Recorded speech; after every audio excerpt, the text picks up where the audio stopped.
नमस्ते बच्चों।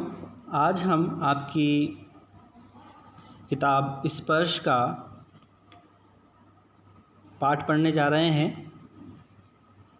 बछेंद्री पाल का एवरेस्ट मेरी शिखर यात्रा, ये इनका यात्रा वर्णन है जिसमें इन्होंने एवरेस्ट पर जो चढ़ाई की थी उसके बारे में इन्होंने अपना वर्णन किया है, अपनी यात्रा का वर्णन किया है। बछेंद्री पाल का जीवन परिचय हम सबसे पहले देखते हैं। बछेंद्री पाल का जन्म उत्तरांचल के चमोली ज़िले में बंपा गांव में 24 मई 1954 को हुआ। बछेंद्री अपनी मां हंसा देई नेगी और पिता किशन सिंह पाल की तीसरी संतान है। पिता पढ़ाई का खर्च उठाने में असमर्थ थे, अतः बछेंद्री को 8वीं से आगे की पढ़ाई का खर्च सिलाई कढ़ाई करके जुटाना पड़ा। 10वीं पास करने के बाद बछेंद्री के प्रिंसिपल ने उनके माता पिता को उनकी आगे की पढ़ाई के लिए सहमत किया। बछेंद्री ने ऐसी विषम परिस्थितियों में, ऐसी कठिन परिस्थितियों के बावजूद संस्कृत से एमए और फिर बीएड की शिक्षा हासिल की। लक्ष्य के प्रति इसी समर्पण भाव ने इन्हें एवरेस्ट पर विजय पाने वाली पहली भारतीय पर्वतारोही होने का गौरव दिलाया। एवरेस्ट मेरी शिखर यात्रा। एवरेस्ट अभियान दल 7 मार्च को दिल्ली से काठमांडू के लिए हवाई जहाज़ से चल दिया। एक मजबूत अग्रिम दल बहुत पहले ही चला गया था, जिससे कि वह हमारे देश के पहुंचने से पहले दुर्गम हिमपात के रास्ते को साफ कर सके।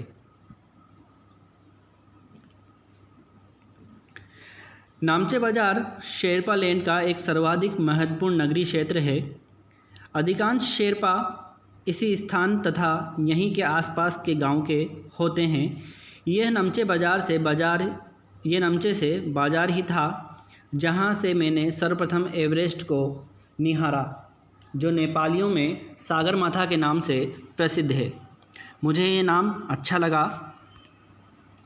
एवरेस्ट की तरफ गौर से देखते हुए मैंने एक भारी बर्फ़ का प्लूम देखा, जो पर्वत शिखर पर लहराता एक ध्वज सा लग रहा था। मुझे बताया गया कि यह दृश्य शिखर की ऊपरी सतह के आसपास 150 किलोमीटर अथवा इससे भी अधिक गति से हवा चलने के कारण बनता था, क्योंकि तेज़ हवा से सूखा बर्फ़ पर्वत पर उड़ता रहता था। यह ध्वज 10 किलोमीटर या इससे भी लंबा हो सकता था। शिखर पर जाने वाले प्रत्येक व्यक्ति को दक्षिण पूर्वी पहाड़ी पर इन तूफ़ानों को झेलना पड़ता था, विशेषकर ख़राब मौसम में। यह मुझे डराने के लिए काफ़ी था। फिर भी मैं एवरेस्ट के प्रति विचित्र रूप से आकर्षित थी और इसकी कठिनतम चुनौतियों का सामना करना चाहती थी। जब हम 26 मार्च को पेरिस पहुँचे, हमें इस हिमस्खलन के कारण हुई एक शेर पर कूली की मृत्यु का दुखद समाचार मिला। खम्बू हिमपात पर जाने वाले अभियान दल के रास्ते के बाएं तरफ सीधी पहाड़ी के धंसने से लोहत्से की ओर से एक बहुत बड़ी बर्फ़ की चट्टान नीचे खिसक आई थी। 16 शेरपा कुलियों के दल में से एक की मृत्यु हो गई और 4 घायल हो गए थे।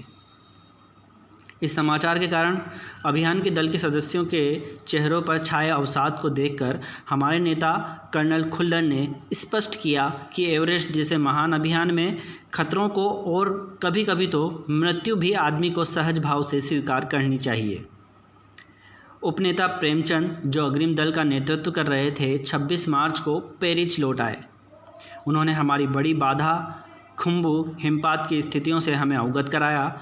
उन्होंने कहा कि उनके दल ने कैंप 1, जो कि 6000 मीटर की दूरी पर है, जो हिमपात के ठीक ऊपर है, वहां तक का रास्ता साफ कर दिया है। उन्होंने ये भी बताया कि पुल बनाकर, रस्सियां बांधकर तथा झाड़ियों से रास्ता चिन्हित कर सभी बड़ी कठिनाइयों का जायज़ा ले लिया गया है। उन्होंने इस पर भी ध्यान दिलाया कि ग्लेशियर बर्फ़ की नदी है और बर्फ़ का गिरना अभी जारी है। हिमपात में अनियमित और अनिश्चित बदलाव के कारण अभी तक के किए गए सभी कार्य व्यर्थ हो सकते हैं और हमें रास्ता खोलने का काम दोबारा करना पड़ सकता है।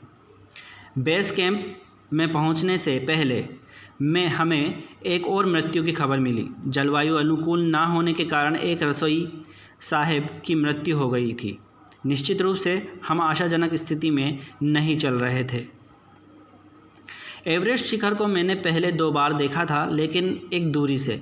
बेस कैंप पहुंचने पर दूसरे दिन मैंने एवरेस्ट पर्वत तथा इसकी अन्य श्रेणियों को देखा।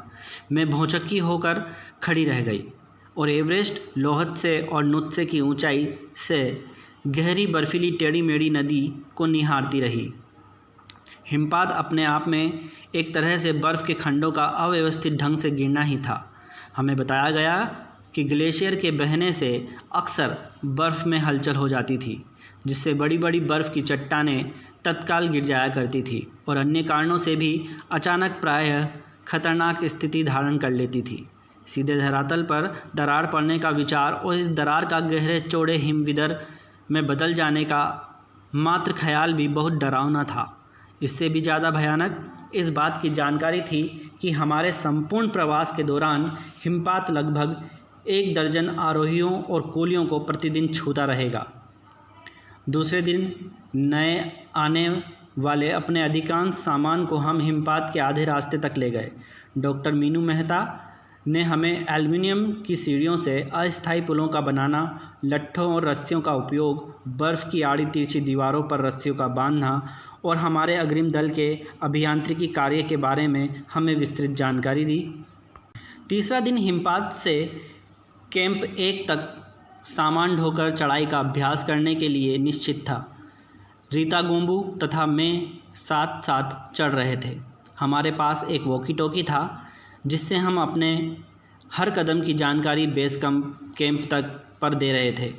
कर्नल खुल्लर उस समय खुश हुए जब हमने उन्हें अपने पहुंचने की सूचना दी, क्योंकि कैंप 1 पर पहुंचने वाली केवल हम 2 ही महिलाएं थीं। अंगदोर्जी, लोब्सांग और गगन बिस्सा अंततः साउथ कोल पहुंच गए और 29 अप्रैल को 7,900 मीटर पर उन्होंने कैंप 4 लगाया। यह संतोषजनक प्रगति थी। जब अप्रैल में मैं बेस कैंप में थी, तेंजिंग अपनी सबसे छोटी पुत्री डेकी के साथ हमारे पास आए थे। उन्होंने इस बात पर विशेष महत्व दिया कि दल के प्रत्येक सदस्य और प्रत्येक शेरपा कुली से बातचीत की जाए। जब मेरी बारी आई, मैंने अपना परिचय यह कहकर दिया कि मैं बिल्कुल ही नौसिखिया हूँ और एवरेस्ट मेरा पहला अभियान है।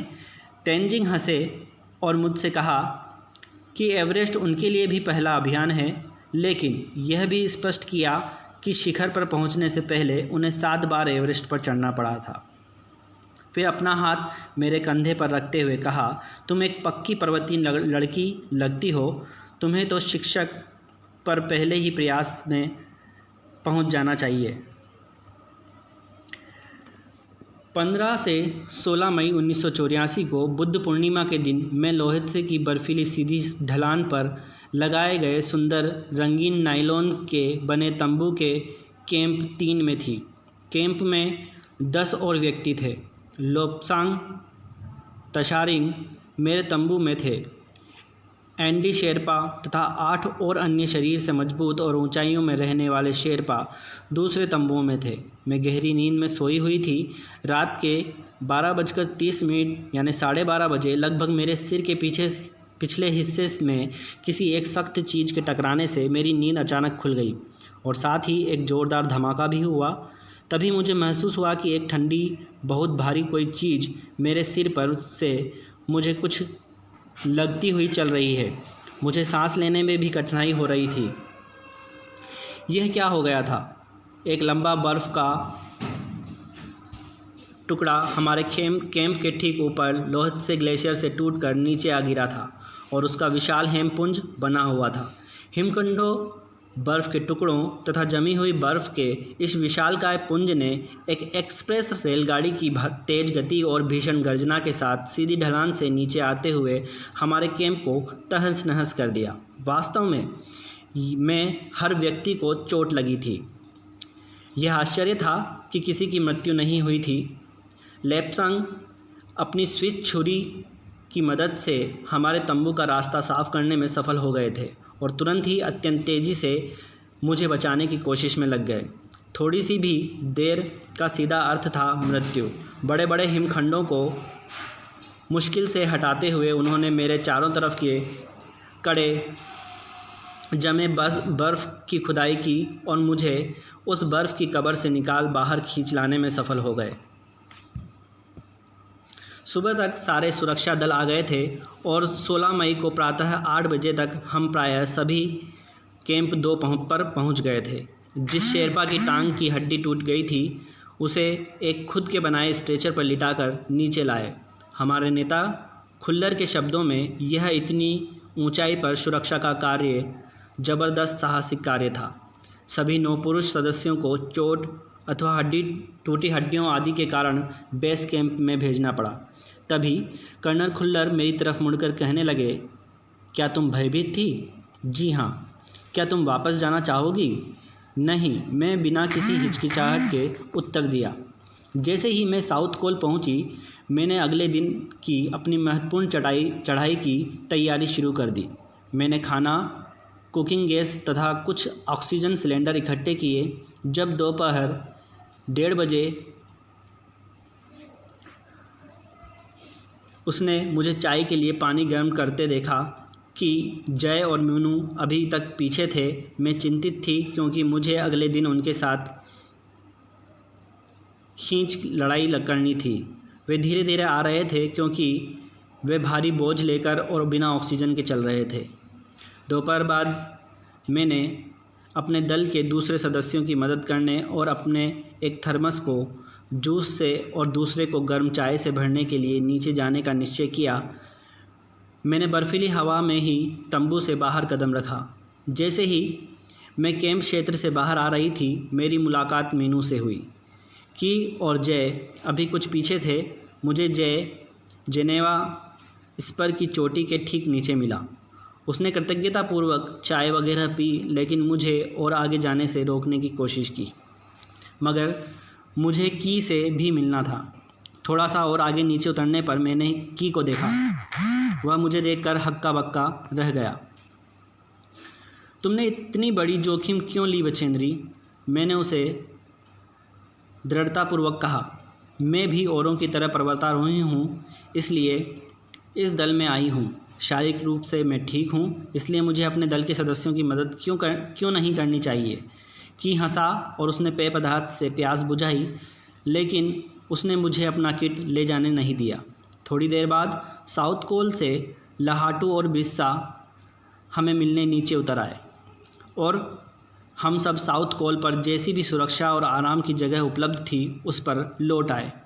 साउथ कोल पृथ्वी पर बहुत कठिन, अधिक कठोर जगह के नाम से प्रसिद्ध है। अगले दिन मैं सुबह 4 बजे उठ गई, बर्फ़ पिघलाया, चाय बनाई, कुछ बिस्किट और आधी चॉकलेट का हल्का नाश्ता करने के बाद मैं लगभग 5:30 बजे अपने तंबू से निकल पड़ी। अंगदौर जी बाहर खड़ा था और कोई आसपास नहीं था।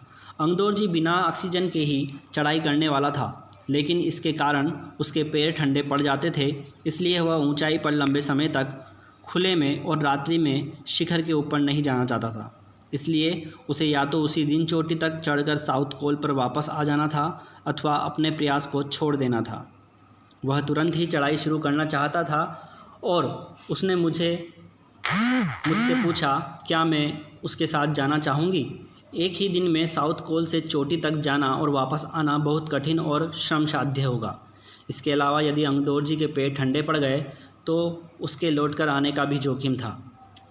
मुझे फिर भी अंगदौर जी पर विश्वास था और साथ साथ मैं आरोहण की क्षमता और कर्मठता के बारे में भी आश्वस्त थी। अन्य कोई भी व्यक्ति इस समय साथ चलने के लिए तैयार नहीं था। सुबह 6:20 पर जब अंगदौर जी और मैं साउथ कोल से बाहर निकले तो दिल ऊपर चढ़ाया था। हल्की हल्की हवा चल रही थी, लेकिन ठंड भी बहुत अधिक थी। मैं अपने आरोही उपस्कर में काफ़ी सुरक्षित और गर्म थी। हमने बगैर रस्सी के ही चढ़ाई की। अंगदौर जी एक निश्चित गति से ऊपर चढ़ते हुए गए और मुझे भी उनके साथ चलने में कोई कठिनाई नहीं हुई। जमे हुए बर्फ़ की सीधी व ढलाऊ चट्टानें इतनी सख्त और भुरभुरी थी मानो शीशे की चादर बिछी हो। हमें बर्फ़ काटने के फावड़े का इस्तेमाल करना ही पड़ा और मुझे इतनी शक्ति से फावड़ा चलाना पड़ा जिससे कि उस जमे हुए बर्फ़ की धरती को फावड़ों के दांतों से काट सके। मैंने खतरनाक स्थलों पर हर कदम अच्छी तरह सोच समझकर उठाया। 2 घंटे से कम समय में ही हम शिखर पर पहुंच गए। अंगदोरजी ने पीछे मुड़कर देखा और मुझसे कहा कि क्या मैं थक गई हूँ? मैंने जवाब दिया, नहीं, जिसे सुनकर भी बहुत अधिक आश्चर्यचकित और आनंदित हुए। उन्होंने कहा कि पहले वाले दल ने शिखर पर पहुँचने में 4 घंटे लगाए थे।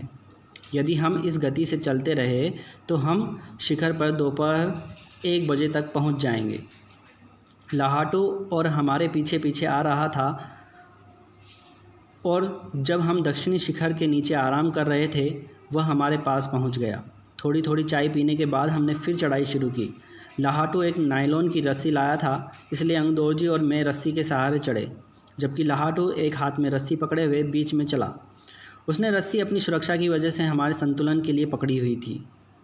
लाहाटू ने ध्यान दिया कि मैं इन ऊंचाइयों के लिए सामान्यतः आवश्यक 4 लीटर ऑक्सीजन की अपेक्षा लगभग 2.5 लीटर ऑक्सीजन प्रति मिनट की दर से लेकर चल रही थी। मेरे रेगुलेटर पर जैसे ही उसने ऑक्सीजन की आपूर्ति बढ़ाई, मुझे महसूस हुआ कि सपाट और कठिन चढ़ाई भी अब आसान लग रही थी। दक्षिणी शिखर के ऊपर हवा की गति बढ़ गई थी। उस ऊंचाई पर तेज़ हवा के झोंके भुरभुरे बर्फ़ के कणों को चारों तरफ उड़ा रहे थे, जिससे दृश्यता शून्य तक आ गई थी। अनेक बार देखा कि केवल थोड़ी दूर के बाद कोई ऊंची चढ़ाई नहीं है, ढलान एकदम सीधा नीचे चला गया है। एवरेस्ट शंकु की चोटी पर इतनी जगह नहीं थी कि 2 व्यक्ति साथ साथ खड़े हो सके। चारों तरफ हज़ारों मीटर लंबी सीधी ढलान को देखते हुए हमारे सामने प्रश्न सुरक्षा का था। हमने पहले बर्फ़ के फावड़े से बर्फ़ की खुदाई कर अपने आप को सुरक्षित रूप में स्थिर किया। इसके बाद मैं अपने घुटनों के बल बैठी। बर्फ़ पर अपने माथे को लगाकर मैंने सागर माथे के ताज का चुम्बन लिया। बिना उठे ही मैंने अपने थैले से दुर्गा माँ का चित्र और हनुमान चालीसा निकाला। मैंने इनको अपने साथ लाए लाल कपड़े में लपेटा, छोटी सी पूजा अर्चना की और इनको बर्फ़ में दबा दिया। आनंद के इस क्षण में मुझे अपने माता पिता का ध्यान आया। जैसे मैं उठी, मैंने अपने हाथ जोड़ और मैं अपने रज्जू नेता अंगदोरजी के प्रति आदर भाव से झुकी। अंगदोरजी जिन्होंने मुझे प्रोत्साहित किया और मुझे लक्ष्य तक पहुंचाया, मैंने उन्हें बिना ऑक्सीजन के एवरेस्ट की दूसरी चढ़ाई चढ़ने पर बधाई भी दी। उन्होंने मुझे गले लगाया और मेरे कानों में फुसफुसाया, दीदी तुमने लड़ाई की, मैं बहुत प्रसन्न हूँ। कुछ देर बाद सोनम प्लुंजर पहुँचे और उन्होंने फ़ोटो लेने शुरू किए। इस समय तक लाहाटू ने हमारे नेता को एवरेस्ट पर हम चारों के होने की सूचना दे दी थी। तब मेरे हाथ में वॉकी टॉकी दिया गया। कर्नल खुल्लर हमारी सफलता से बहुत प्रसन्न थे। मुझे बधाई देते हुए उन्होंने कहा, मैं तुम्हारी इस अनूठी उपलब्धि के लिए तुम्हारे माता पिता को बधाई देना चाहूँगा। वे बोले कि देश को तुम पर गर्व है और अब तुम ऐसे में वापस जाओगी जो तुम्हारे पीछे छोड़े हुए संसार से एकदम भिन्न होगा। तो इस तरह से बछेंद्री पाल अपनी एवरेस्ट शिखर यात्रा में सफल हुई और कुछ सालों बाद उन्हें भारत के सर्वश्रेष्ठ पुरस्कारों में से एक पुरस्कार से नवाजा गया। तो इस तरह से आपका ये जो पाठ है संपन्न होता है। धन्यवाद।